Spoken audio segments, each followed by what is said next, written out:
হরে কৃষ্ণ সুপ্রিয় গৌর ভক্তবৃন্দ। আজ একটি পদাবলী গানে ভজনে শুনতে পেলাম, যিনি কৃষ্ণ ব্রহ্মচারী প্রভুজির মুখে পবিত্র পদাবলী ভজন শুনে আমার এতটা হৃদয় কেঁপে উঠল, কি বলবো, তার ভাষা নেই আমার। কৃষ্ণ নাম সত্যি যদি অমন করে গাওয়া যায় তাহলে কৃষ্ণ নামতে বাধ্য হবে।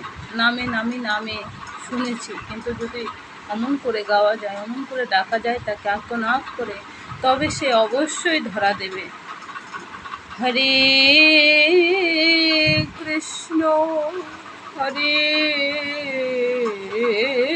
কৃষ্ণ কৃষ্ণ কৃষ্ণ হরে